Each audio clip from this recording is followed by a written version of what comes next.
Comment se matérialise un titre au porteur dématérialisé? Et auprès de qui? Comment s'opère sa cession? Bonjour, Bertrand Mariot, avocat à la Cour. Nous avons parlé de la question du dépositaire d'une action au porteur dans notre exposé intitulé « Qui peut être dépositaire d'action au porteur ?» Abordons aujourd'hui une question qui peut s'en rapprocher.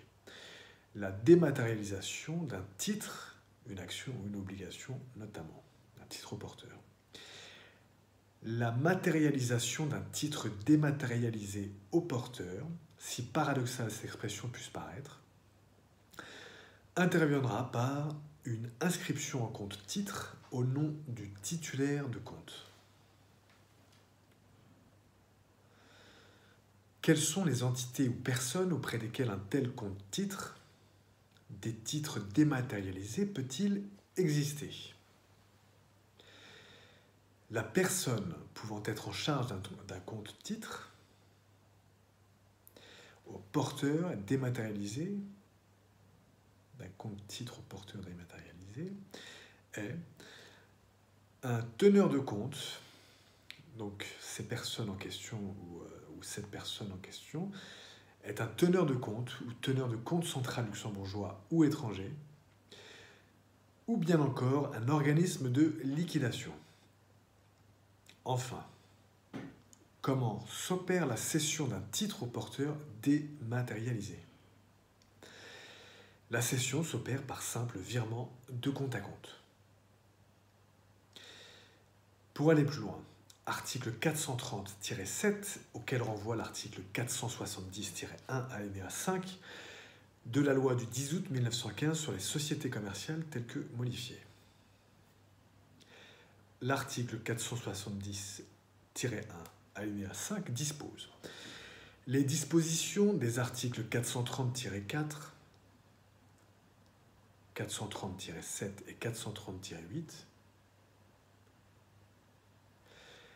alinéas 2, 3 et 4, sont applicables aux obligations. 470, alinéa 5, fin de la citation. Maintenant, l'article 430-7 dispose: l'action dématérialisée est matérialisée par une inscription en compte titre au nom du titulaire de compte auprès d'un organisme de liquidation.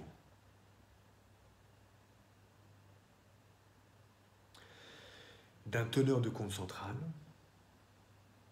d'un teneur de compte ou d'un teneur de compte étranger. La cession, enfin, 430-7, s'opère par virement de compte à compte. La cession s'opère par virement de compte à compte. 430-7 de la loi du 10 août 1915 sur les sociétés commerciales. Vous pouvez aussi vous rendre auprès de notre article « Qui peut être dépositaire d'action au porteur ?», qui faisait l'objet d'un podcast numéro 118 et d'une vidéo numéro 107. Il s'agissait aujourd'hui donc de l'exposer, comment se matérialise un titre au porteur dématérialisé. Comment se matérialise un titre au porteur dématérialisé. Et auprès de qui? Et comment enfin s'opère sa cession? Voilà les questions que nous avons abordées aujourd'hui. Bertrand Mariot, avocat à la Cour, à très bientôt.